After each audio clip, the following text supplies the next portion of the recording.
সব সময় আল্লাহর কাছে এই দোয়াটা যেন আমরা করি, আল্লাহ কিয়ামতের দিন তুমি আমার হিসাব নিও না, আল্লাহ তুমি আমার বিচার বসিও না, আল্লাহ তুমি দয়া করে আমারে মাফ করে দিও।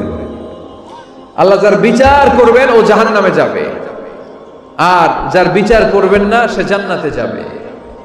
আল্লাহ যদি বিচার করে আর পাই টু পাই হিসাব নেয়, নামাজ পড়লি না কেন, রোজা রাখলি না কেন, মিথ্যা বললি কেন, খাদ্যে ভেজাল দিলি কেন, মাছে ফরমালিন দিলি কেন, যৌতুক খাইলি কেন, ঘুষ খাইলি কেন, উল্টাপাল্টা করলি কেন, জিনা করলি কেন, একটার পর একটা প্রশ্ন বানে যদি সেই ভয়ঙ্কর দিনে আল্লাহ আমাদেরকে জর্জরিত করে, আমাদের কোনো উত্তর আছে? সেদিন আমাদের বাঁচার কোনো উপায় আছে? তাই আমরা সবাই আল্লাহর কাছে দোয়া করবো, আল্লাহ কোনো বিচার টিচার মানি না, কোনো বিচার করতে পারবো না, দয়া করবা। কথা কয় না? কি করবে? এবার আওয়াজ করে বলেন, বিচার চান না দয়া চান? রোজ হাসরে হে আল্লাহ আমার করোনা বিচার, আল্লাহ করোনা বিচার, পড়েন আমিন। রোজ হাসরে হে আল্লাহ আমার করোনা বিচার, আল্লাহ করোনা বিচার, বিচার চাহি না তব দয়া চাহে এ গুনাহগার, আল্লাহ করোনা বিচার, পড়েন আমিন। তিনি যদি দয়া করেন তবেই আমরা জান্নাতে যেতে পারবো, ঠিক কিনা? এজন্য আল্লাহ বললেন, আর রহমানু আল্লামাল কুরআন খালাকাল ইনসান আল্লামাহুল বায়ান। আমি হলাম রহমান। কাফেররা বলে রহমানকে জানি না, রহমানকে চিনি না। আল্লাহ বলে রহমান রে চিনে না, আমার নাম রহমান, আমি দয়ালু, আমি মেহেরবান, ঠিক কিনা? এজন্য প্রতিদিন সূরা ফাতিহায় দ্বিতীয় আয়াতটা আমরা কি পড়ি? আর রহমান আর রহিম, ঠিক কিনা? তিনি দয়ার সাগর, তিনি মায়ার সাগর। আমরা বললাম, আল্লাহ ঠিক আছে, আমরা বুঝেছি আপনি দয়ার সাগর, আর আপনি কি করেন? দ্বিতীয় আয়াতে আল্লাহ বললেন, আল্লামাল কোরআন, আমি কোরআন শিক্ষা দেই। শুধু দয়ার সাগর হয়ে আমি আল্লাহ বসে থাকি নাই, তোমাদের হেদায়েতের জন্য আমি কোরআন নাজিল করে দিয়েছি। আল্লামাল কোরআন, আমি কোরআন শিক্ষা দেই। আমাদেরকে কোরআন শিখিয়েছে কে? বিশ্বনবীকে কোরআন শিখিয়েছে কে? আল্লাহ। এজন্য দুনিয়াতেও যারা কোরআন শিখায় তাদের মর্যাদা বাড়ায় দেয় কে? বাংলার জমিনে যারা কোরআন শরীফ শিখায় এদের মর্যাদা সবচেয়ে কম, এদের বেতন সবচেয়ে কম, এরা সমাজে সবচেয়ে বেশি অবহেলিত, ঠিক কিনা? আল্লাহর কাছে এরা সবচেয়ে বেশি সম্মানিত। আল্লাহর হাবিব বললেন, খায়রুকুম মান তাআল্লামাল কুরআন ওয়া আল্লামাহু। তোমাদের মধ্যে আল্লাহ তাআলার কাছে সবচাইতে প্রিয় শ্রেষ্ঠ ওই মানুষটা যে নিজে কোরআন পড়ে আবার অন্যরে পড়ায় দেয়। সুবহানাল্লাহ পড়েন। আপনি যদি কাউরে শুধু সূরা ফাতিহাটা শিখান, কোন সূরা? সূরা ফাতিহাটা যদি শিখায় দেন, সে যতদিন সূরা ফাতিহা তেলাওয়াত করবে ওই তার তেলাওয়াতের একটা পার্সেন্টেজ সওয়াব আপনার আমলনামায় আছে না নাই? সে যদি আবার আরেকজনের শিখায়, ওই লোক যদি আবার আরেকজনের শিখায় দেয়, এরকম যতজনকে তারা শিখাবে প্রত্যেকের তেলাওয়াতের একটা পার্সেন্টেজ সওয়াব আপনার আমলনামায় ঢুকায় দিবে কে? এজন্য কোরআন নিজেও শিখবো, অন্যকেও শেখাবো। রাজি আছেন তো? আপনাদের এখানে মসজিদে কোরআন শিক্ষার আসর আছে নাকি? হ্যাঁ, এই যে বাড়ির পাশে যে একটা মসজিদ দেখলাম, কোরআন শিখায়। কিবার শিখায়? প্রতিদিন। কে শিখায়? ইমাম সাহেব। বেতন টেতন দেন তো? কত দেন? 1 লক্ষ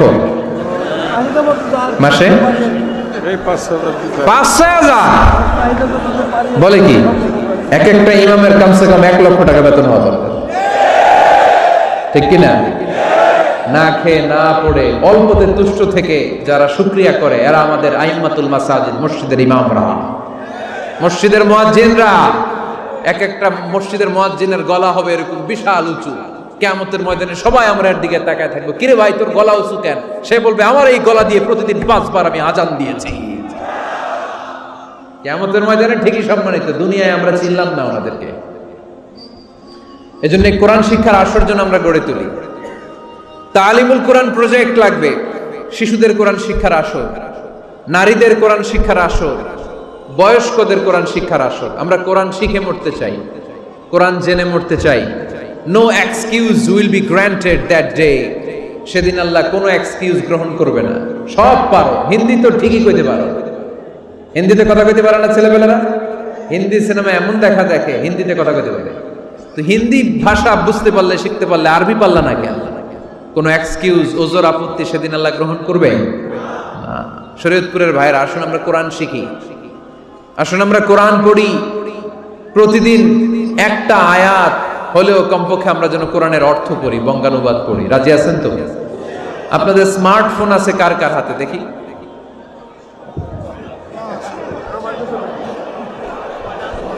আপনারা কি অ্যানালগ? স্মার্ট আপনি? মাশাআল্লাহ। তোমরাও কি স্মার্ট? হ্যাঁ, ঠিক আছে, হাত নামান, হাত নামান সবাই। তো এই যে স্মার্টফোন আসছে স্মার্ট বানাইতে, যেই ফোনের মধ্যে কোরআন নাই সে আনস্মার্ট, ঠিক কিনা? যার মোবাইলের ভেতরে কোরআনের অ্যাপস আছে, ডাউনলোড করে অ্যাপস রেখেছে, সেই হচ্ছে আসল smart. He is the real hero, he is the real smart. এজন্য মোবাইলের অ্যাপসের ভেতরে কোরআন ঢুকাইতে হবে। শরীয়তপুরের ছেলেরা খুব সহজ, অ্যান্ড্রয়েড সেট ইউজ করলে প্লে স্টোরে যাও, যে তুমি বাংলা কোরআন লিখো চলে আসবে। আইফোন যদি ইউজ করো অ্যাপ স্টোরে যাও, ওখানে যে বাংলা কোরআন লিখো চলে আসবে। সহজ। এত সহজ হওয়ার পরেও আল্লাহ কি বললেন আমরা যদি না শিখি, না জানি, আল্লাহ কি ক্ষমা করবে? যা বলার সব আল্লাহ বলে দিয়েছে এই কোরআনে। এই কোরআনে শুরু হয়েছে বিসমিল্লাহির রহমানির রহিম দিয়ে, মানে বা দিয়ে। কি দিয়ে? চিল্লায় বলেন না, কি দিয়ে? বা দিয়ে। আর এই কোরআন শেষ হয়েছে সূরাতুন নাস দিয়ে, যে সূরার শেষ আয়াত হচ্ছে মিনাল জিন্নাতি ওয়ান নাস। বার সিন মিলাইলে কি হয়? বাস। এবার বাসে চড়া শরীয়তপুর শহরে যাব। ওই বাস না, এই বাস মানে যথেষ্ট, এই বাস মানে সাফিসিয়েন্ট, কাফি। আল্লাহ বুঝালেন এই 30 পারায় 114টা সূরায় আমি যা দিয়েছি এটাই বাস, যথেষ্ট, নতুন করে আর কিচ্ছু লাগবে না। চিল্লায় বলেন ঠিক কিনা? এজন্য মোবাইলে কোরআনের অ্যাপস ঢুকাইবেন। কে কে ঢুকাইবেন আজকে থেকে দেখি? আমারে দেখানোর জন্য হাত তুলছেন? দেখাতে হবে একজন রে, তিনি কে?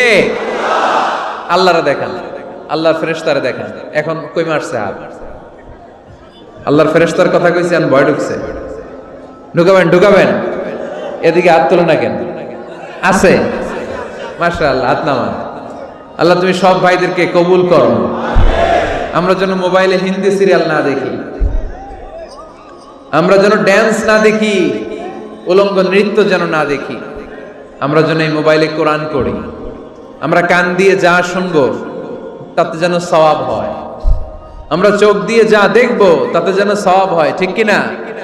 যেন কানে শুনি সদা তোমার কালাম, হে খোদা চোখে যেন দেখি শুধু কোরআনের আয়াত, শোনো আমার মুনাজাত, শোনো শোনো ইয়া ইলাহি আমার মুনাজাত, শোনো আমার মুনাজাত। পড়েন আমিন।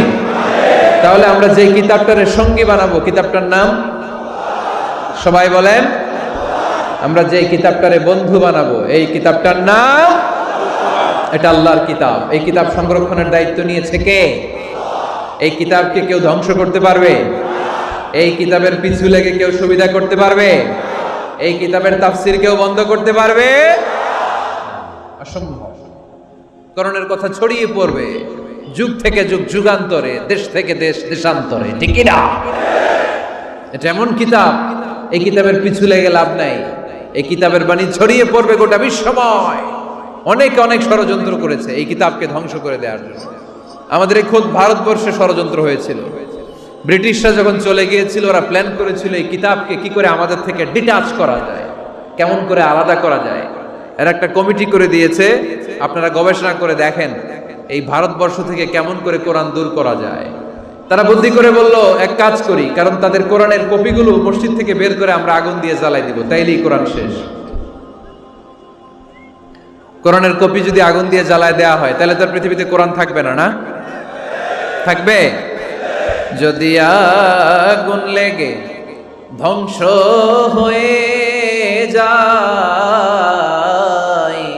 ধ্বংস হয়ে যায়, যদি আগুন লেগে যায় পুড়ে যায় পৃথিবীর সব বইয়ের দোকান, বিশ্ব থেকে হারাবে না পবিত্র কোরআন, বিশ্ব থেকে হারাবে না পবিত্র